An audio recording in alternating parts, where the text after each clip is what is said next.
वक्फ तरमीमी bill के लोकसभा में पास होने के बाद मुल्क के मुसलमानों में तशवीश की लहर है। बिल के खिलाफ मुल्कीर एहतजाज की बात चल रही है।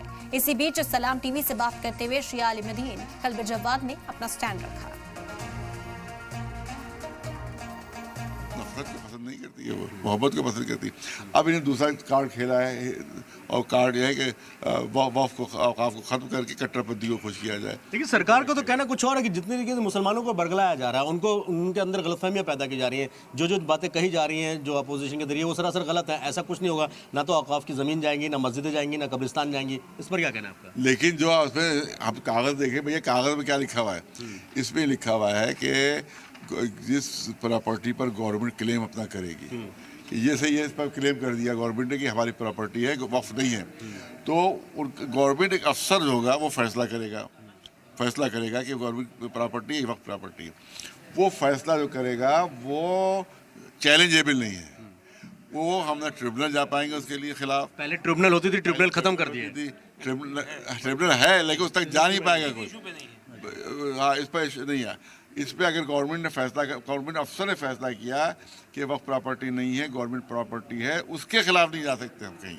वो जो सरकारी अधिकारी ने कह दिया वही सही है। बस जुडिशरी खत्म, सुप्रीम कोर्ट खत्म, हाई कोर्ट। आप लोगों को भरोसा था कि चंद्रबाबू नायडू होगा, नीतीश कुमार होगा, ये लोग शायद इस वक्फ बिल के खिलाफ खड़े होंगे। सेकुलरिज्म का एक चोला आप लोगों ने कहा कि उन्होंने ओढ़ रखा था।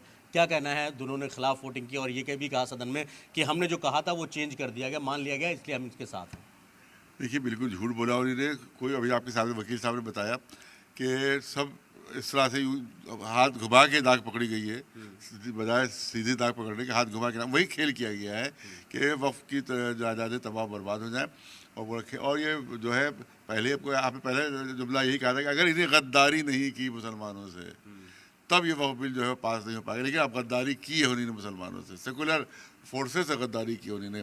और जो चोला उन्होंने पहना हुआ था वो सिर्फ बड़ी बड़ी फंडिंग उनको हज़ारों करोड़ की हो रही है, उसकी लालच में उन्होंने सब खेल किया पूरा। लिहाजा इसके लिए मुसलमान तो ये भूलेंगे नहीं इसको, गद्दारी को। और अगर मुसलमानों ने उनको बनाया है तो मुसलमानों को हटा भी सकते हैं। तो लिहाजा इलेक्शन में वो बिल्कुल भूल जाएगा, अब उनकी हुकूमत आ पाएगी। इस कॉन्फ्रेंस में आपने कहा कि अब हम आगे की रणनीति तय करेंगे। संसद में तो मामला उठ गया, अपोजिशन ने अपना काम कर दिया, अब सड़कों पर उतरेंगे। क्या तजवीज़ पेश करेंगे, किस तरीके से? हमने ये कहा कि ज़ाहिर है कि ज़बरदस्त हुकूमत, इतनी बड़ी हुकूमत है, लेकिन अंग्रेज़ों से बड़ी हुकूमत नहीं है। और अंग्रेज़ों की आधी से ज़्यादा दुनिया पर हुकूमत थी और गांधी जी ने निहत्ते हाथों से उसको हटाया था यहाँ पर। तो जो गांधी जी जिस तरह से आंदोलन उनका था पीसफुल, उस तरह से हमारा भी पीसफुल रहेगा आंदोलन। और ये आपस में मिल के, क्योंकि बहुत पूरे इंडिया में आंदोलन होगा। कौन कौन लोग शामिल हैं आप लोग? इसमें हमारे तमाम मुसलमान तो सब शामिल ही हैं, लेकिन इसमें हमारी जो है वो उनसे भी बातचीत चल रही है। जो दलित है नेता उनसे भी, साथ ही जो सिख नेता उनसे भी बातचीत चल रही, क्योंकि उनके नंबर भी आने वाला है, सिखों का भी, गुरुद्वारों का भी आने वाला नंबर।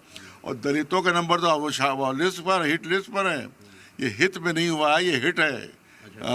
हिट लिस्ट पर है। मुसलमान के हित नहीं, ये जो है ये हित नहीं बल्कि हिट है। तो इसको ध्यान में रखना चाहिए कि एक और अहम सवाल आपने लास्ट में बोला था, मैं अभी मुझे याद आया, आपने सरकार ने कहा कि ये कोई रिलीजियस मामला या रिलीजियस प्रॉपर्टी का नहीं है। आपने कई सारी चीज़ें फतवे दिखाए, क्या? तो वो अपने इसमें जो उन्होंने सबसे बड़ा झूठ रहा, उसमें हमारे माननीय मोदी जी भी शामिल हैं कि जिन्हें बात कही। तो इसका मतलब है कि उन्होंने फर्स्ट ठीक तरह से रिसर्च नहीं की है। और ये है, आप देखेंगे कि ये जो विकीपीडिया पर हमारे पास किताबें, ये इनकी पूरी किताबें हमारे मौजूद है, इसके अपने हवाले दिए गए हैं।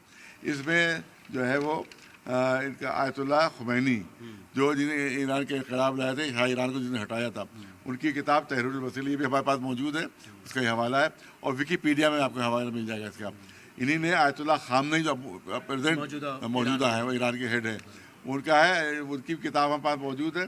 उसके आयतुल्लाह सिस्तानी, इनकी किताब मेरे पास मौजूद है। आयतुल्लाह मकारिम शिराज़ी। इन लोगों ने किस बारे में फतवा दिया, क्या कहा है? वक्फ के बारे में वो भी सुन ली। फतवा क्या है? Secular governments being non-religious entities do not have the authority to appoint mutawallis or interfere in the management of waqfs which are considered religious endowments। अरे हमारे सबसे बड़े बड़े उलमा कह रहे हैं ये रिलीजियस है, और तो आप फतवा दे रहे हैं, ये भी फतवा दे रहे हैं कि रिलीजियस नहीं है। तो आपका फतवा माने या अपने उलमा का फतवा तो फाइनल कदम क्या होगा आप लोगों का? फायदा कदम यह है कि पीसफुल बिल्कुल हम प्रोटेस्ट होंगे, पीसफुल पूरे हिंदुस्तान में? पूरे हिंदुस्तान में पीसफुल प्रोटेस्ट होंगे। और इसको जिस तरह से गांधी जी ने अपने निहत्थे हाथों से बगैर किसी सिर्फ पीसफुल मूवमेंट से इतनी बड़ी हुकूमत को झुका दिया था, तो हमें कोर्ट जाएंगे? कोर्ट तो बिल्कुल जाएंगे। कोर्ट के साथ साथ ये प्रोटेस्ट रहेंगे, साथ दोनों चीज़ें साथ साथ। चलिए बहुत बहुत शुक्रिया हमसे बात करने के लिए। नरेंद्र के साथ सैयद मुबशिर, सलाम टीवी, दिल्ली।